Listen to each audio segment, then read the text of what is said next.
Hello વિદ્યાર્થી મિત્રો, એજ્યુકટેકનો ચેનલમાં આપનું સ્વાગત છે. આજે આપણે શીખીશું ધોરણ 6 વિષય અંગ્રેજી પાઠ 3 સ્ટ્રેન્થ ઓફ નેચર.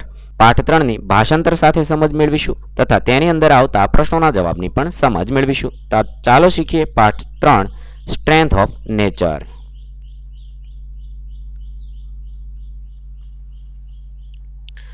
સૌપ્રથમ અહીંયા એક સ્ટોરી આપેલી છે. Here is a story of two friends. બે મિત્રોની સ્ટોરી આપેલી છે. There are three endings of the story given. Select the end which you like and write the whole story. એના છે એ 3 એન્ડ આપેલા છે. તેની અંદર તમારે એક સાચો જવાબ પસંદ કરવાનો છે અને સ્ટોરી આગળ વધારવાની છે. તમને જે ગમે તે ભાગ સિલેક્ટ કરવાનો છે અને વાર્તા આગળ વધારવાની છે. તો જોઈએ વાર્તા. Once upon a time in a small village there were two friends, Meera and Riya. એક નાના ગામમાં બે બહેનપણીઓ હતી, મીરા અને Riya. They had grown up together, attending the same primary school, playing the same dusty playground and sharing the same dreams. તેઓ મોટા થયા હતા, એક જ પ્રાથમિક શાળામાં ભણતા હતા, એક જ ધૂળવાળા રમતના મેદાનમાં રમતા હતા અને એક જ સપના શેર કરતા હતા. But there leaves wear very different. પરંતુ તેમનું જીવન છે એ ખૂબ અલગ હતું. Meera came from wealthy family. Meera છે એ શ્રીમંત પરિવારમાંથી આવતી હતી. And her life was full of the comfort and luxurious. તેનું જીવન ખૂબ જ સુખ સુવિધાઓથી ભરપૂર હતું. Riya on the other hand, બીજી બાજુ રિયા કમ ફ્રોમ અ પૂર ફેમિલી, જે ખૂબ ગરીબ પરિવારમાંથી આવતી હતી. Where every day was struggle for food also, જ્યાં દરરોજ ખોરાક માટે પણ સંઘર્ષ કરવો પડતો હતો. They were friends but Meera often look down on Riya. બંને મિત્ર હતા પણ મીરા ઘણીવાર રિયાને નીચું જોતી. She would make hurting remark about Ria's worn out clothes and the small humble house. Riya તેના કોમળ હૃદયથી ક્યારેય બદલામાં એક પણ શબ્દ બોલતી નહીં. તે રિયાના ફાટેલા કપડાં અને નાના નમ્ર ઘર વિશે દુઃખદાયક ટિપ્પણીઓ કરતી. Riya were her gentle heart never said word in return. પરંતુ રિયા તેના બદલામાં કોમળ હૃદયથી ક્યારેય એક પણ શબ્દ બોલતી નહીં. She silently endured Meera's insult. તે મીરાના અપમાનને ખૂબ ચૂપચાપ સહન કરતી હતી. She believed that these are small thing. તે માનતી હતી કે આ નાની નાની વાતો છે. They should not affect their relation. તેનાથી તેના સંબંધ પર કોઈ અસર થવી ન જોઈએ. Years passed and the two different grew up. વર્ષો વીતી ગયા અને બંને મિત્ર મોટા થયા. Meera got married into a wealthy family and the city. મીરાના લગ્ન શહેરના એક શ્રીમંત પરિવારમાં થયા. But her new life was not easy. પણ તેનું નવું જીવન સરળ નહોતું. Her in laws were cruel and rough. તેના સાસરિયાઓ ક્રૂર અને કઠોર હતા. Her life became miserable. તેનું જીવન દયનીય બન્યું. She felt trapped and alone. તે ફસાયેલી અને એકલી અનુભવતી હતી. Money was of no use to her. પૈસા તેના માટે કોઈ કામના ન હતા. Meanwhile Riya work hard determined to change the situation of family. રિયાએ સખત મહેનત કરી અને પરિવારની પરિસ્થિતિ બદલવા માટે દ્રઢ નિશ્ચય કર્યો. She study hard, went to law of college and finally become a prominent lawyer in the city.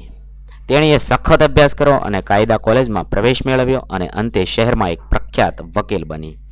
Har reputation is a brilliant lawyer spread quickly.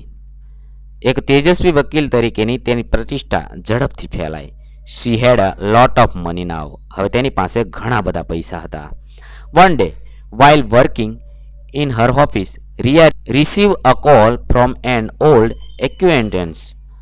એક દિવસ જ્યારે રિયા તેની ઓફિસમાં કામ કરતી હતી ત્યારે તેને એક જૂના પરિચિતનો ફોન આવ્યો. It was Meera. તે મીરા હતી.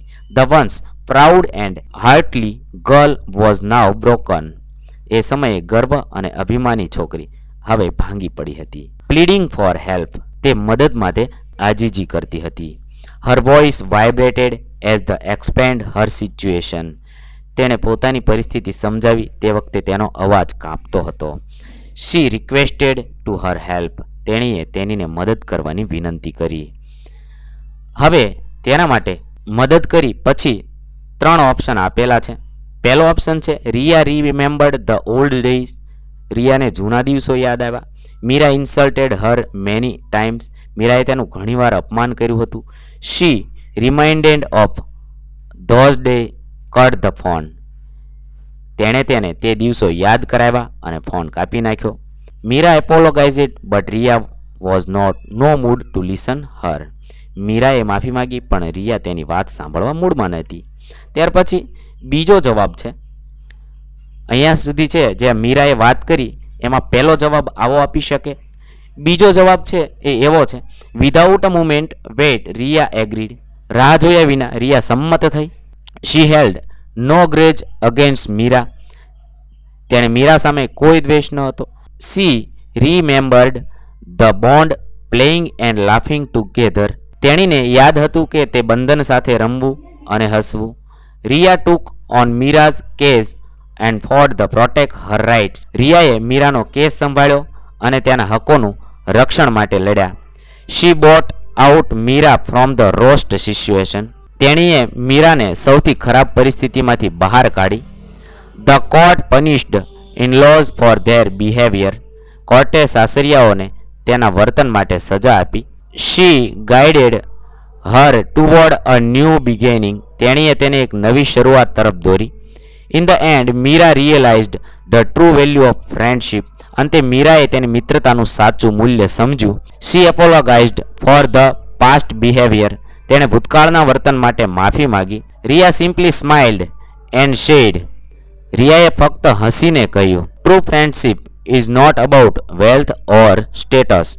સાચી મિત્રતા સંપત્તિ કે દરજ્જા વિશે નથી. ઇટ્સ અબાઉટ બિગેન there for each other no matter what. તે એકબીજા માટે ત્યાં રહેવા વિશે છે ભલે તે ગમે તે હોય. આ તેનો બીજો જવાબ છે. અને ત્રીજો જવાબ છે એક પણ ક્ષણ without a moment wait Riya agreed. એક પણ ક્ષણ રાહ જોયા વિના રિયા સંમત થઈ.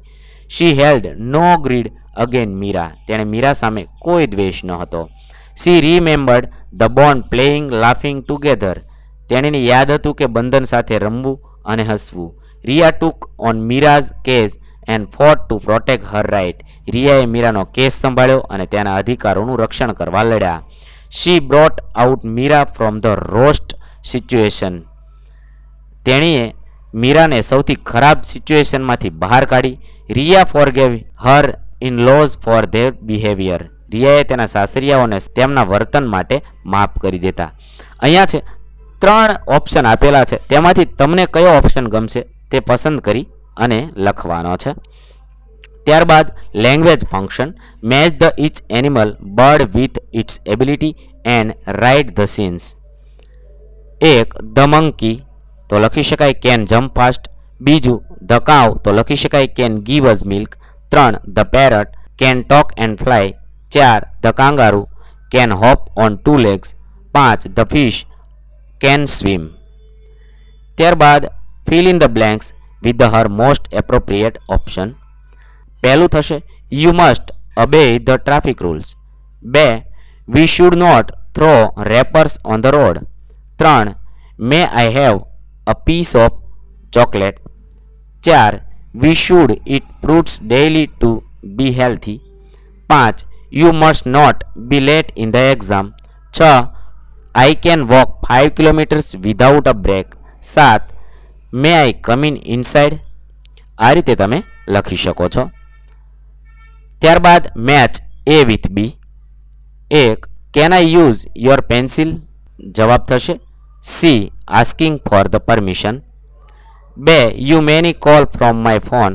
જવાબ થશે D giving permission. 3 you must not leave your bicycle. જવાબ થશે E obligation. 4 you should learn to type. જવાબ થશે B advice. 5 my sister can prepare sandwich. જવાબ થશે A ability. આ રીતે તમે લખી શકો છો. ત્યારબાદ choose the most appropriate option. 1 it ખાલી જગ્યા રેઇન ટુડે તો મસ્ટ રેઇન. 2 ખાલી જગ્યા વી કમ ઇન તો મે આઈ કમ ઇન. ત્રીજું છે must obey the class teacher. 4 can you please reduce the picture. 5 I can run faster than you. Strike out in the appropriate option. પહેલું છે યુ મસ્ટન્ટ અથવા must study hard to be a doctor. અહીંયા mustn't અને must ખોટો option છે તે ચેકી દઈશું. આખું વાક્ય બનશે you must study hard to be a doctor. બીજું વાક્ય છે તેની અંદર થશે I must spend some time with my parents. I haven't seen them from a long time. Mustn't પર લીટી કરીશું. ત્રીજું છે તેની અંદર મસ્ટન્ટ પર લીટી કરીશું we must check out answer for the અવોઇડિંગ errors. ચોથું થશે we must have the passport for the travelling to Dubai. હવે વોકાબ્લરી છે સર્કલ ધ ઓડ વન. એક અલગ પડતું છે તેના ફરતે વર્તુળ કરવાનું છે. પહેલું છે બ્લેક ડાર્ક બ્રાઇટ ડીમ તો બ્લેક ઉપર વર્તુળ કરીશું જે અલગ પડતો છે. 2 હેન ક્રો ગોટ સ્પેરો તેમાં અલગ પડતી ગોટ છે તેના ફરતે વર્તુળ કરીશું. 3 સ્નેક સ્પેરો ડવ ક્રેન અલગ પડતું છે સ્નેક તેના ફરતે વર્તુળ કરીશું. 4 એન્ટ માઉસ સ્ક્વિરલ લીઝર્ડ અલગ પડતું લીઝર્ડ છે તેના ફરતે વર્તુળ કરીશું. 5 કાઉ શીપ બફેલો પીકોક અલગ પડતું છે પીકોક તેના ફરતે વર્તુળ કરીશું. ત્યારબાદ અનસ્ક્રેમ્બલ ધ લેટર્સ આડાવડા અક્ષર છે તેને યોગ્ય ક્રમમાં ગોઠવી શબ્દ બનાવવાનો છે. અહીંયા હોર્સ બનાવ્યો છે. આ રીતે આડાવડા શબ્દને યોગ્ય ક્રમમાં ગોઠવી શબ્દ બનાવો. પહેલું થશે ડોગ, બીજું થશે શીપ, ત્રીજું થશે બટરફ્લાય, ચોથું થશે ક્રો, પાંચમું થશે ફિશ. આ રીતે તમે લખશો. ત્યારબાદ read the description and write answer. 1 I have trunk. I am large and grey but I am not a tree. Who am I. Description વાંચવાનું છે. જવાબ કોણ થશે તે લખવાનું છે તો જવાબ થશે એલિફન્ટ. બીજું છે I have a long neck. I have patches on my body. I can eat my food from tall tree. Who am I. લાંબી ગરદન છે, શરીર ઉપર ધબ્બા છે, બધા ઝાડ ઉપરથી ફૂડ ખાઈ શકે છે તો કોણ હોઈ શકે? જીરાફ. ત્રીજું છે આઈ એમ અ king of jungle. I can roar. Who I am. King of jungle તો લાયન જ હોઈ શકે. ચોથું છે I can swing and jump. I can grin. Who am I. હું સ્વિંગ એન્ડ જમ્પ તો મંકી હોઈ શકે. પાંચમું છે I have hump on my back. મારી પીઠ ઉપર ખૂંદ છે. I walk in desert. હું રણમાં ચાલી શકું છું તો કોણ હોય? કેમલ. ત્યારબાદ આગળ જોઈએ activity let's play guessing game. તમારા શિક્ષક શ્રી વિદ્યાર્થીને વર્ગ સમક્ષ ઊભો કરશે. ઊભો થયેલ વિદ્યાર્થી કોઈ એક પક્ષી અથવા પ્રાણીનું નામ ધારશે તે નોટબુકમાં લખીને શિક્ષકને આપશે, જેથી શિક્ષક વર્ગમાં પ્રશ્ન પૂછશે અને વારાફરતી નીચેના પ્રશ્ન પૂછી વિદ્યાર્થી માત્ર યસ અને નોમાં જવાબ આપશે. ક્લાસમાં ઇટ ઇઝ એન એનિમલ તો સ્ટુડન્ટ કહેશે યસ ઇટ ઇઝ. જે પ્રાણી ધાર્યું હશે તેમાં જવાબમાં યસ આપશે, જેથી પક્ષી ધાર્યું હશે તો નો જવાબ આપશે. આ રીતે છે તમારા શિક્ષક શ્રી કહે તે મુજબ તમારે રમત રમવાની છે. અહીંયા રમતની સમજણ આપેલી છે. તમારે તમારા વર્ગખંડમાં આ રમત રમવાની છે. ઇટ ઇઝ સ્મોલર દેન ખાલી જગ્યા, ઇટ ઇઝ બિગર દેન ખાલી જગ્યા, it is an big as ખાલી જગ્યા. આવા બધા પ્રશ્ન પૂછી શકે છે. આવા બધા પ્રશ્ન પૂછશે અને તમે રમત રમશો. ત્યારબાદ speaking. Read the dialogue, make pair and enact. Priya says, hey Aarav, do you know any funny tongue twist. તને એ કઈ ફની ટંગ ટ્વિસ્ટ આવડે છે? Aarav, yes, my mom has tongue taught in to me. Betty Botter bought some butter. આવી રીતે છે આવા tongue twist લખવાના છે. પ્રિયા બોલે છે giggles that good ones. Let me try. Betty bottle bought some butter. Aarav laugh, you said fast. Okay, here some another one. Peter Piper pick a pick of pickle pepper. આવા છે એ tongue twist છે એ શોધવાના છે અને લખવાના છે અને તમારા વર્ગખંડમાં તે દોહરાવવાના છે. આગળ જોઈએ. Aarav says accidentally, oh I know that one. Peter Piper picked a pick of pickle pepper. આવી રીતે છે. પ્રિયા સેઝ વાવ, રીસો good, let's try one more. How can a clam cram in a clean cream can. આવી રીતે છે આવા tongue twister આપેલા છે તે તમારે વાંચવાના છે અને તમારા વિદ્યાર્થી મિત્રો સાથે શેર કરવાના છે. આગળ જોઈએ ડુ ઇટ યોર સેલ્ફ. તમારી જાતે કરવાનું છે. Find the books about the birds and animals, read it and discuss with your friends. Some books for you. તમારા માટે અમુક બુક છે એ રિફર કરેલી છે. The birdman of India, Salim Ali for children by Zai Whitaker. અહીંયા તમે જોઈ શકો છો આ બુક આપેલી છે. બીજી બુક છે તેનું નામ છે, તેનો ફોટો છે. ત્રીજી બુક આપેલી છે એન્સાઇક્લોપીડિયા ઓફ બર્ડ એનિમલ, તેની બુક છે. મારો પરિવાર બાય મહાદેવી વર્મા, તે પણ બુક છે. આ બધી બુક છે એ તમે વાંચી શકો છો અને તેની અંદર શું આવે છે તે તમારે વર્ગખંડમાં રજૂ કરવાનું છે. અહીં આપણા પાઠ 3 પૂર્ણ થશે. વિદ્યાર્થી મિત્રો, ધોરણ 6 ના અંગ્રેજી વિષયના તમામ પાઠના વિડીયોઝ આપણી ચેનલ પર ઉપલબ્ધ છે, જે તમે ધોરણ 6 અંગ્રેજી નામના પ્લેલિસ્ટમાંથી મેળવી શકો છો. પ્લેલિસ્ટની લિંક વિડીયોના ડિસ્ક્રિપ્શનમાં આપેલી છે. આ ઉપરાંત જો તમારે આની પીડીએફની જરૂર હોય તો તે તમે આપણી એપ્લિકેશન પરથી મેળવી શકો છો. એપ્લિકેશનની લિંક પણ વિડીયોના ડિસ્ક્રિપ્શનમાં આપેલી છે. વિદ્યાર્થી મિત્રો, આપેલા વિડીયોની જો તમારે પીડીએફની જરૂર હોય તો તમે આપણી એપ્લિકેશન સ્માર્ટ સાથી પરથી મેળવી શકશો. વિદ્યાર્થી મિત્રો, આપણી એપ્લિકેશન સ્માર્ટ સાથી પ્લે સ્ટોરમાં આવી ગઈ છે, જેની અંદર તમે બધા વિભાગ જોઈ શકો છો. તેની અંદર વિવિધ ધોરણ છે. ધોરણ ઉપર ક્લિક કરતાં વિવિધ વિષય ખુલશે. વિષય ઉપર ક્લિક કરતાં તેની અંદર આવતા પાઠ ખુલશે. તેની અંદરથી તમે પાઠ્યપુસ્તક પણ ડાઉનલોડ કરી શકો છો. તેની અંદર આપેલા પાઠમાં ક્લિક કરતાં તમે પાઠની પીડીએફ, સ્વાધ્યાયની પીડીએફ, સ્વાધ્યાયન પોથીની પીડીએફ, પાઠના વિવિધ વિડીયોઝ, સ્વાધ્યાયના વિડીયોઝ, સ્વાધ્યાયન પોથીના વિડીયોઝ બધું જોઈ શકો છો અને ડાઉનલોડ પણ માત્ર એક ક્લિકમાં કરી શકો છો. વિદ્યાર્થી મિત્રો, આપણી એપને સપોર્ટ કરજો, ડાઉનલોડ કરજો. થેન્ક યુ દોસ્તો. એજ્યુકટેકનો ચેનલ તરફથી વિડીયો નિહાળવા બદલ આપનો આભાર. આવા બીજા વિડીયોઝ નિહાળવા માટે અમારી યુટ્યુબ ચેનલ એજ્યુકટેકનો અત્યારે જ સબસ્ક્રાઇબ કરો. આભાર દોસ્તો.